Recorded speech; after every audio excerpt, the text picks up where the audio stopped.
Now on BBC One, Question Time, which includes language which some viewers may find offensive.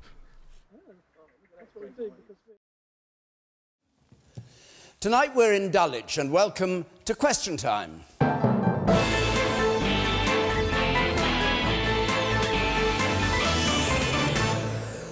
With me tonight, Kwasi Kwarteng, part of the Treasury team under Philip Hammond, a Brexiteer, he won't like me saying this, seen as by some as a future leader of the Tory party. Diane Abbott, a Shadow Home Secretary and MP for more than 30 years, one of Jeremy Corbyn's closest advisers. Mairead McGuinness, the first Vice President of the European Parliament.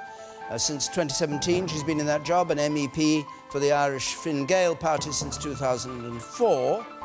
David Aronovich, writer, broadcaster, columnist for the Times newspaper, and the Canadian psychologist whose self-help book has sold 2 million copies and whose speaking tour excites controversy wherever he goes, Jordan Peterson.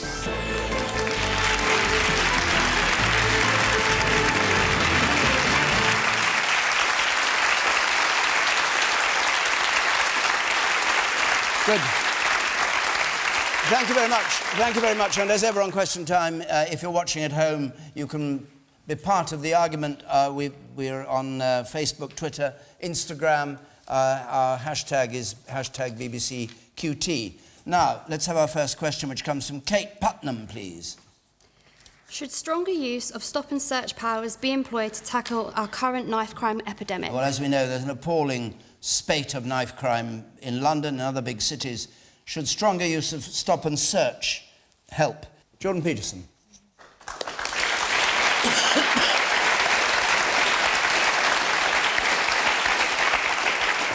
Well, if you're approaching this problem from the perspective of a social scientist, what you'd try to do is to track down the multi-factors that are at play. So who's doing it? That would be age range primarily, and likely gender, because the probability that it's all males is extremely high. Why are they doing it? Why has it accelerated in recent years? What do they gain from it? That's a major element of it. There's something going on there. Is it self-protection? Is it status?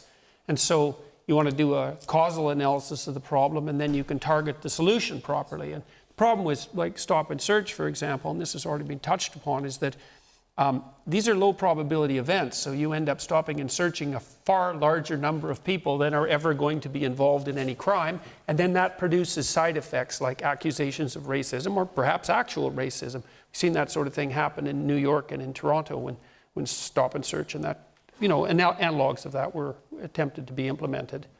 But I'd like to know why it's happening. That's the first thing, because it's hard to solve a problem unless you've got the diagnosis right. Okay. So generally speaking, the people who are most likely to be violent are young men. And the violence that drives young men is often a consequence of status competition. And so one of the things that you see is that when societies are structured so that young men have a hard time finding a route to status that's say, positive and properly social, that they'll turn to status contests that are violent. And so that's another element to doing the causal analysis properly, is that if violent crimes are on the rise, the probability is high that young men who are ambitious are having a hard time moving up the status hierarchy, and then they use other means to attain notoriety even. And that can be a powerful psychological payoff. You agree with that? I think that's partly true, but I think we can overanalyze what's actually going on in the sense that crimes that are happening are affecting people every single day. I mean, I read there were about 119 people that were killed in London. That's completely unacceptable.